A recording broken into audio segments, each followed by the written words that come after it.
Assalamualaikum semua, bertemu lagi dengan saya di channel One Mas Movie. Bagaimana kabar kalian? Saya doakan tetap baik-baik saja ya. Dan kali ini saya akan melanjutkan episode ketiga sampai keempat dari film animasi Shonen yang sudah saya buatkan rangkuman untuk episode 1 dan 2-nya di video saya sebelumnya. Jadi daripada banyak kata, langsung masuk ke videonya guys.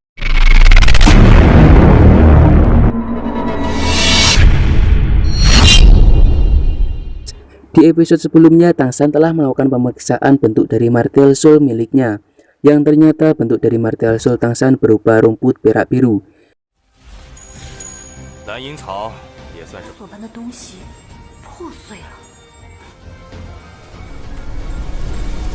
Namun di sisi lain, Tangsan mempunyai kekuatan jiwa penuh dari lahir, sehingga dari hal itu kakek Jack atau sang kepala desa Roh Kudus yang mengetahui potensi Tangsan untuk dapat menjadi sang Spirit Master menawarkan kepada Tangsan untuk belajar di Akademik Spirit Master. Tapi sebelum Tangsan menerima tawaran tersebut, dia harus terlebih dahulu mendapatkan izin dari ayahnya. Dan ternyata keputusan ayahnya tersebut begitu mengecewakan hati sang kakek Jack, karena ayahnya Tangsan berkata tidak atas kepergian Tangsan untuk belajar di Akademik Spirit Master tersebut.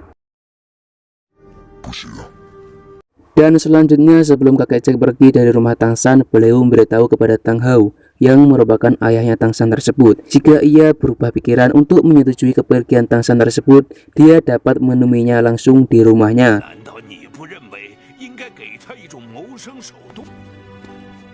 Tang Hao, 你的一生也就这样完了。知学院的报名时间还有3个月，就来找我吧。距离今年诺丁会。Setelah kepergian kakek Jack tersebut, Tang Hao menyuruh Tangsan untuk mengambilkan air, yang kemudian Tang Hao menanyakan akan kesungguhan Tangsan untuk pergi belajar di Akademik Spirit Master. Dan di sini Tangsan lebih memilih untuk menemani ayahnya tersebut dalam menjadi sang penempa besi dan selalu menghidangkan makanan untuknya.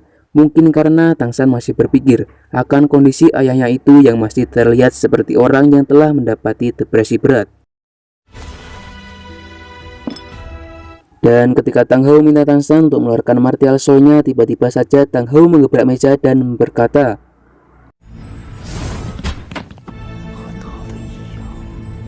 seakan dia tidak percaya dengan bentuk dari martial soul anaknya tersebut. Tak lama kemudian Tangsan mengaku jika ia mempunyai satu lagi martial soul yang berbentuk palu dan berada di tangan kirinya. Betapa terkejutnya Tang Hao ketika melihat anaknya mempunyai 2 martial soul sekaligus. Hal itu mengingatkan Tang Hao akan kejadian beberapa tahun yang lalu ketika dia hampir mati saat melindungi Tangsan kecil. Saat itu desanya diserang puluhan penjahat. Dan dari sinilah kita dapat mengetahui awal mula kematian Ah Ying yang merupakan ibu dari Tangsan saat mengeluarkan seluruh kekuatannya untuk melindungi Tangsan kecil, sehingga dari hal itu membuatnya kehabisan tenaga dan meninggal saat itu juga.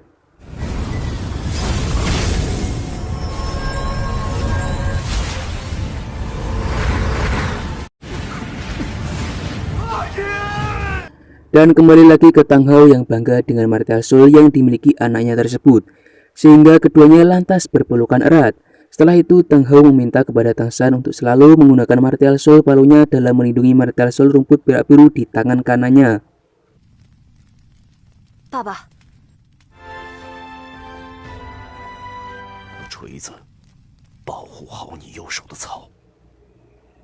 Kemudian Tang Hao mengajarkan jurus martial kepada Tangsan saat ia sedang menempa besi.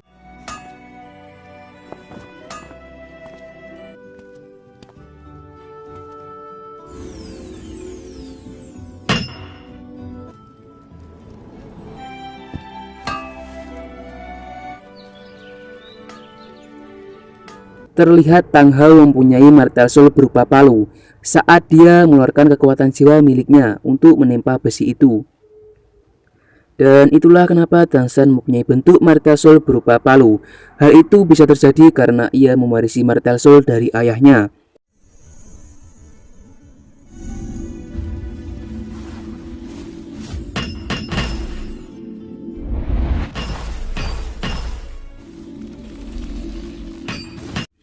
Pagi harinya ketika Tangsan menyiapkan makanan untuk Tang Hao, dia memanggil-manggil ayahnya. Namun Tang Hao tidak kunjung keluar dari kamarnya. yang ternyata Tang Hao telah pergi ke rumah kakek Jack dengan maksud memberitahu kepada kakek Jack jika ia menyetujui keputusan kakek Jack tersebut. Dan setibanya di rumah, dia memberitahu Tang San untuk bersiap dan berkemas barang, karena keesokan harinya dia akan dijemput dan pergi bersama kakek Jack ke kota Noding. Di sini Tang Hao berpesan kepada Tang San untuk selalu menggunakan teknik menimpa yang sebelumnya pernah ia ajarkan. Dan dia juga berpesan untuk tidak memperlihatkan martial soul ganda yang Tang San miliki. Namun Tang San bebas menggunakan martial soul rumput perak biru sesuai keinginannya.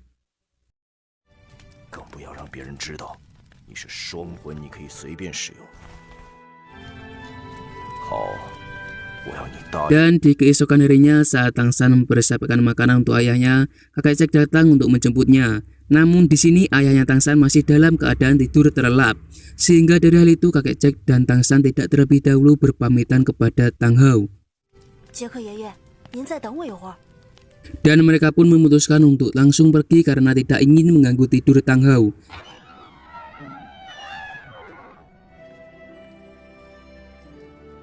Namun di sini Tang San meninggalkan surat untuk ayahnya tersebut.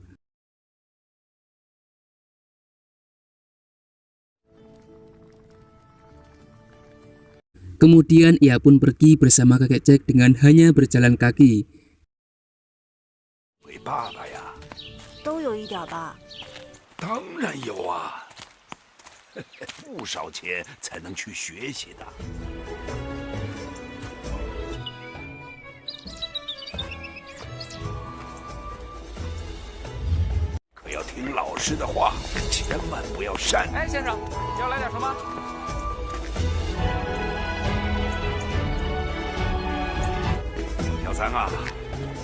Singkat cerita, mereka berdua pun tiba di gerbang institut yang terlihat sangat megah tersebut.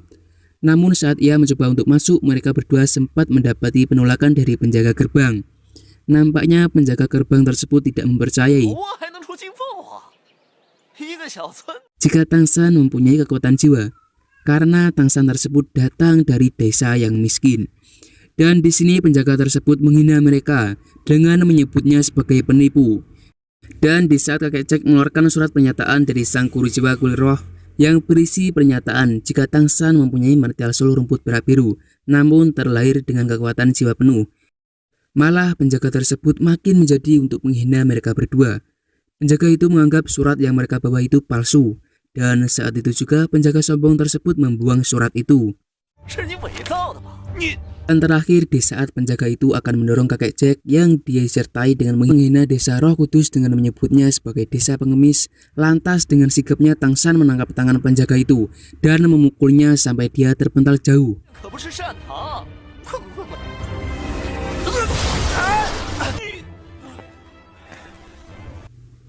Karena kali ini Tang San mengingat 3 item prinsip dari Sekte Tang, yaitu menentukan lawan apakah dia merupakan musuh, jika musuh lalu bunuh.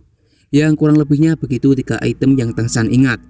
Dan ketika Tang San akan mengeluarkan serangan lanjutan kepada penjaga sombong tersebut, datanglah sang Spirit Master yang merupakan guru agung atau pemimpin tertinggi di akademik tersebut untuk melerai mereka bertiga karena menyadari akan dampak yang lebih buruk dari pertarungan yang akan mereka lakukan. Setelah hal itu, sang guru agung meminta surat yang dibawa kakek Jack dan membenarkan akan keaslian surat pernyataan tersebut.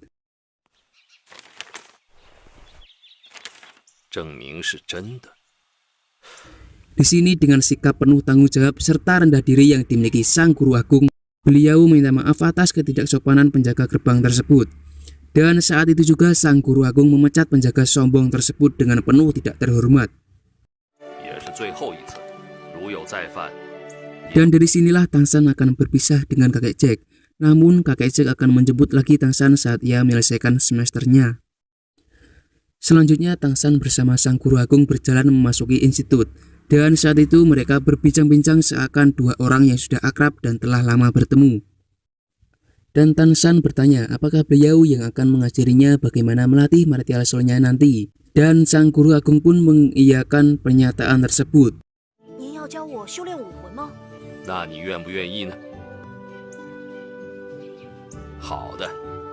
Karena beliau melihat kecerdasan dan banyak kelebihan yang Tang San miliki. Dan Tang San dibuat terkejut saat Guru Agung mengetahui jika dia mempunyai martial soul ganda. Hal itu dapat sang Guru Agung ketahui karena beliau telah banyak melakukan penelitian. Pasalnya dalam hasil penelitiannya tersebut, martial soul rumput perak biru tidak akan mampu memenuhi kebutuhan dari kekuatan jiwa di atas level 10 atau dapat dikatakan dengan kekuatan penuh. Itulah sebabnya beliau sangatlah yakin jika Tang San mempunyai martial soul ganda yang telah diwarisi oleh orang tuanya.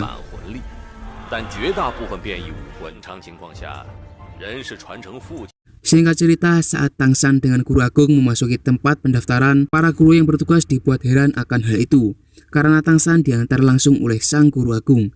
Yang lebih lagi, Tang San memanggil Guru Agung dengan sebutan guru tanpa kata Agung. Dan setelah pendaftaran itu, Tang San ditunjukkan nomor ruang asrama tempat ia menginap.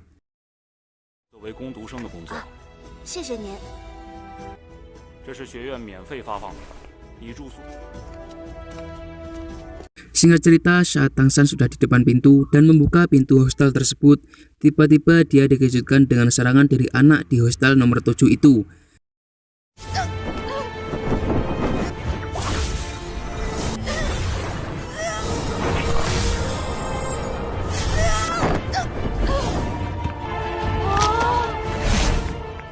Namun hal itu sangatlah mudah untuk Tang San hadapi, karena dengan sedikit jurus yang ia keluarkan sudah dapat membuat anak itu menyerah, yang ternyata anak tersebut merupakan bos di hostel 7 tersebut. Dan ia memperkenalkan dirinya jika ia bernama Wang Shen. Dan di sini dia juga menjelaskan jika serangan tersebut merupakan aturan tradisional di tempat itu, yang mana posisi bos dilihat dari seberapa kuat pukulannya. Dari kini dia menyerahkan posisinya sebagai bos untuk digantikan dengan Tang San karena Tang San telah mengalahkan serangannya tersebut. Dan saat mereka saling berbincang-bincang, tiba-tiba datang seorang anak perempuan seumurannya dan menyapa mereka semua.